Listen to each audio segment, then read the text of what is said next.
میاں صاحب پیٹ طرف دھکا لگا میں تو ویسے بھی پیچھے ہو جاؤ، میرا ہاتھ ٹوٹا ہوا سوال کیا ہوا؟ کیا کہتے ہیں کہ ابھی جو ایک طرف تو سپریم کورٹ نے پھر بیچ ٹوٹتے ہوئے نظر آ رہے ہیں، لگتا ہے ایسا کہ کوئی عمران خان کو سپورٹ کر رہا ہے، کوئی آپ پی ڈی ایم کی طرف ہے، اور کیا کہیں گے اس وقت کی کیا صورت حال ہے؟ دیکھیں، پہلی بات تو یہ ہے کہ سپریم کورٹ سے یہ تاثر بالکل بھی نہیں جانا چاہیے کہ وہ عمران خان کو سپورٹ کر رہے ہیں یا کسی اور اس کے مخالف کو سپورٹ کر رہے ہیں۔ میں یہ سمجھتا ہوں کہ یہ تاثر تو بڑے عرصے سے واضح ہے کہ معزز عدلیہ کے کئی ججز ایسے ہیں جو آؤٹ آف پہ جا کر عمران خان کو فیور دیتے رہے، اور ابھی نہیں، پچھلے کئی مہینوں کئی سالوں سے یہ تاثر پختہ ہوتا گیا ہے۔ لیکن جو دوسرے تاثر کی بات کر رہے ہیں کہ کچھ لوگ ایسے ہیں جو پی ڈی ایم یا حکومتی جماعتوں کو سپورٹ کر رہے ہیں، میں سمجھتا ہوں کہ یہ بالکل غلط تاثر ہے اور نامناسب ہونا بھی نہیں چاہیے۔ جو جج حضرات اس پر چیف جسٹس صاحب سے اتفاق نہیں کر رہے ہیں، ان کا اگر آپ ٹریک ریکارڈ دیکھیں وہ بہت زبردست ججز ہیں، اور ان کا جو کیریئر ہے جوڈیشری میں وہ بالکل بے داغ ہے، اور انہوں نے ہمیشہ آئین کے مطابق اپنے فیصلے لیے ہیں۔ تو جو صورتحال اس وقت پیدا ہوئی ہے اس میں ایک واضح فرق لوگوں کو یہ محسوس ہو رہا ہے کہ کچھ ججز یا کوئی ایک ایسا بینچ ہے جس کے پاس عمران خان کے تمام کیسز لگتے ہیں، اور جتنے کانسٹیٹیوشنل میٹرز ہوتے ہیں وہ اسی بینچ کے سامنے جاتے ہیں۔ تو یہ جو طریقہ کار ہے یہ مناسب نہیں ہے۔ جتنے معزز ججز ہیں عدالت کے، سپریم کورٹ کے، وہ سب یکساں ہیں، ان سب کو بینچز میں بیٹھنے کا موقع ملنا چاہیے۔ لیکن اگر سینئر ترین جج کو آپ کسی امپورٹنٹ کیس میں نہیں بٹھائیں گے،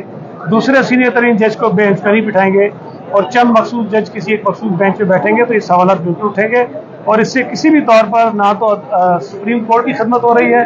نہ ہمارے نظام کی خدمت ہو رہی ہے، اور نہ جمہوریت اور آئین کی خدمت ہو رہی ہے۔ میں سمجھتا ہوں کہ چیف جسٹس صاحب کو اگر ان کی کوئی ضد ہے کہ وہ فل کورٹ نہیں بنانا چاہتے ہیں تو ضد سے وہ پیچھے ہٹیں، اس لیے کہ عمران خان اس ملک اور اس ملک کے نظام سے زیادہ اہم نہیں ہے۔ اگر عمران خان کو نقصان پہنچتا ہے، عمران خان کی جو خواہشات ہیں وہ پوری نہیں ہوتی ہیں، لیکن اگر ملک میں آئین کی بالادستی رہتی ہے وہ زیادہ امپورٹنٹ چیز ہے۔ نواز شریف صاحب نے کہا ہے کہ اگر یہ فیصلہ اگر ان کے حق میں نہیں آتا تو ڈالر 500 تک چلا جائے گا، اس کو کس طرح دیکھتے ہیں؟ اور عمران خان ایک بار پھر میں نے وہ نواز شریف صاحب کی بات سنی نہیں ہے، لیکن غالباً شاید ان کا جو مقصد ہے کہنے کا یہ ہو سکتا ہے کہ جتنی سیاسی انسٹیبلٹی ہوگی، پولیٹیکل عدم استحکام ہوگا، اس سے ملک کی معیشت کو نقصان پہنچتا ہے۔ اور پچھلے ایک سال میں جب سے عمران خان کی حکومت ہٹی ہے، معیشت تو پہلے بھی ٹھیک نہیں تھی، بلاخر کو اس نے کر دیا تھا، لیکن عمران خان نے جانتے بوجھتے ہوئے یہ کوشش کی کہ ہمارے ملک کی کوئی جو سمت ہے وہ سیدھی نہ ہو۔ اس نے اداروں کو متنازع بنایا، اس نے الیکشن کمیشن کو اٹیک کیا، اس نے اگر عدالتوں سے کوئی فیصلہ اس کی مرضی کے مطابق نہیں ہے اس پہ اٹیک کیا، اگر میڈیا اس کی مرضی کے مطابق نہیں چلا تو اس نے میڈیا کو اٹیک کیا، اس نے سیاسی جماعتوں کو اٹیک کیا، اس نے پارلیمنٹ کو اٹیک کیا۔ عمران خان نے ہر وہ کام کیا جو پاکستان کی کوئی بھی دشمن قوت یا دشمن طاقت جو وہ سوچ رہی تھی یا کرنا چاہتی تھی، عمران خان ان کے ایجنٹ کے طور پر یہ سارے کام کرتا رہا ہے۔ اس میں میں یہ سمجھتا ہوں کہ کوئی بھی جو لیڈر ہوتا ہے، کسی بھی جماعت سے اس کا تعلق ہو، ہر جماعت یہ خواہش کرتی ہے، ہر لیڈر یہ خواہش کرتا ہے کہ وہ حکومت میں آئے، لوگوں کی خدمت کرے، لیکن اس کی کہیں نہ کہیں کوئی ایک ریڈ لائن ہوتی ہے۔ وہ یہ اپنی حکومت میں آنے کے لیے جو پلان بناتا ہے، لیکن اگر اسے کسی موقع پہ یہ گمان ہو کہ کہیں ہو سکتا ہے کہ میرے کچھ اقدامات سے ملک کو نقصان پہنچے، ہماری قوم کو نقصان پہنچے، ہمارے اداروں کو نقصان پہنچے، تو ایسا وہ کوئی کام نہیں کرتے، وہ رک جاتے ہیں۔ لیکن عمران خان وہ بدنصیب آدمی ہے جو اپنی ذات سے آگے کسی کو دیکھنا نہیں چاہتا، اپنی ذات کے بدلے میں وہ اس ملک کو، اس ملک کے اداروں کو نقصان پہنچانے کی پوری کوششیں کر رہا ہے۔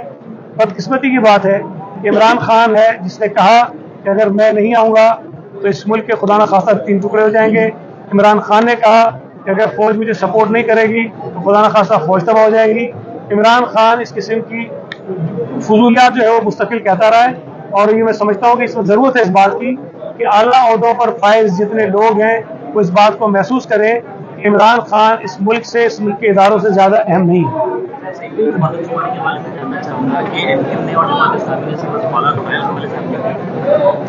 देखिए, सवाल सबसे पहले पाकिस्तान पीपल्स पार्टी ने उससे हुकूमतें उठाए और हमने मीडिया पे नहीं उठाए। मीडिया पे भी बात की, हमने हुकूमत से भी बात की, फेडरल गवर्नमेंट के सामने केस रखा, प्राइम मिनिस्टर के सामने केस रखा,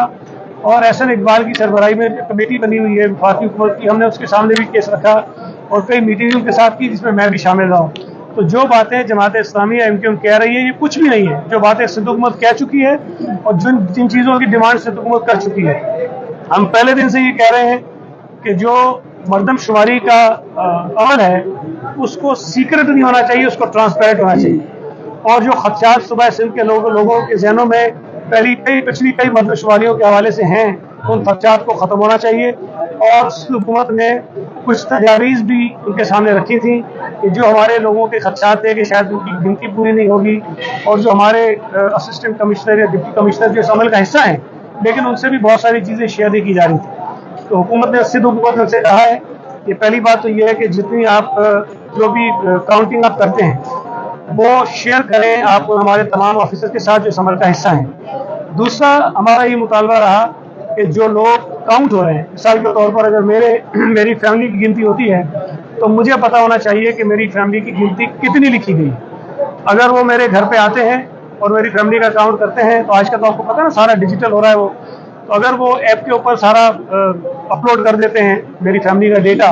तो उसी वक्त मेरे फ़ोन पे एक मैसेज आना चाहिए कि आपके घर पे सेंसस के लोग आए थे और आपकी फैमिली के इतने मेंबर्स जो हैं उन्होंने काउंट किए। अगर वो कम होंगे तब भी मैं बताऊंगा, अगर ज़्यादा होंगे तब भी मैं बताऊंगा, तो मुझे पता होगा कि क्या कुछ हुआ है। दूसरा तरीका ये है कि अगर मैं चाहूँ कि मैं चेक करूँ कि मेरी फैमिली के कितने मेंबर्स काउंट हुए थे, तो कोई ऐसा हमारे पास नंबर होना चाहिए जिसमें जैसे अपने वोट को चेक करने के लिए मैसेज करते हैं, वोट की डिटेल आ जाती है, इसी तरह मैं मैसेज करूँ और मुझे तफसील आ जाए कि मेरी फैमिली के कितने मेंबर्स जो हैं काउंट हुए। इससे ये होगा कि जिसको भी शक हो, अगर MQM को हो, जमात इस्लामी को, पीपल्स पार्टी को, आपको हो, मुझे हो, किसी और शख्स को हो, शुबह हो, तो वो आराम से चेक कर सकता है कि मेरी काउंटिंग पूरी हुई है कि नहीं हुई है। तो ये ट्रांसपेरेंसी जब तक नहीं आएगी तब तक मैं समझता हूँ कि ये खदशात रहेंगे। और सुबह सिंध के लोगों के खदशात जो है बिला वजह नहीं है, बिला जवाब नहीं है। माजी में ज्यादतियाँ होती रही हैं, इन्हीं ज्यादतियों की बुनियाद पर जो पिछली सेंसस था 2017 का वो मुतनाज़ा हुआ और उसको स्क्रैप किया गया इसीलिए, और इसी बुनियाद पर जो आमतौर पर सेंसस 10 सालों में होता है, ये सेंसस जो है वो 5-6 बरस के अंदर दोबारा शुरू करना पड़ेगा।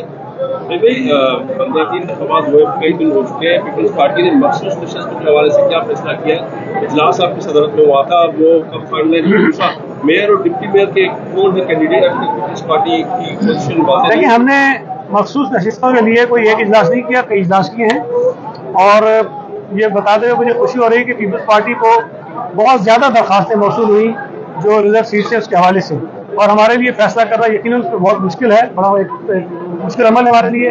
लेकिन पाकिस्तान पीपल्स पार्टी की क़यादत ने ये फैसला किया कि हमारी जो ज़िले और डिविजनल तंजीमें हैं वो पहले उस पर इजलास करेंगे, उसको शॉर्टलिस्ट करेंगे और उसके बाद हम पार्टी क़यादत के सामने वो नाम रखेंगे और फिर पार्टी लीडरशिप फैसला करेगी कि रिजर्व सीट पर किन को लेके जाना है। जहाँ तक मेयर और डिप्टी मेयर की बात है, अभी तक पाकिस्तान पीपल्स पार्टी की क़यादत ने या पीपल्स पार्टी ने दरख्वास्तें तलब नहीं की हैं कि जो टाउन्स हैं उनके चेयरमैन वाइस चेयरमैन के लिए और कराची के मेयर डिप्टी मेयर के लिए कौन कौन से उम्मीदवार ख्वाहिशमंद हैं। तरीक़ेकार यही है कि पार्टी अनाउंस करेगी, फिर उसके बाद जो भी ख्वाहिशमंद लोग होंगे वो पार्टी को अप्लाई करेंगे और फिर पार्टी फैसला करेगी कि कौन उम्मीदवार है। भुट्टो साहब की बरसी के हवाले से क्या तकरीबात है? बिलावल साहब जाएंगे 4 अप्रैल को? देखें,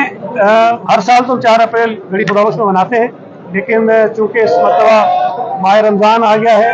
और रमज़ान के महीने में ये बहुत मुश्किल है कि वहाँ पर इतनी बड़ा हम जलसा करें और लोगों को तकलीफ होगी काफ़ी, इसलिए पार्टी की क़यादत ने फैसला किया कि इस साल शेख ज़ुल्फ़िकार अली भुट्टो की जो बरसी है वो मुल्क भर में ज़िले की सतह पर मनाई जाएगी। और इस हवाले से कराची में 7 तकारीब होंगी 4 अप्रैल को, जिसमें कुरान खानी होगी, इफ्तार पार्टी होंगी और शेख ज़ुल्फ़िकार अली भुट्टो को खराज अक़ीदत पेश करेंगे। और उन तमाम इवेंट्स में पार्टी का कोई ना कोई जिम्मेदार आदमी जो है शरीक होगा और पार्टी की मरकज़ी क़यादत की नुमाइंदगी करेगा। Thank you.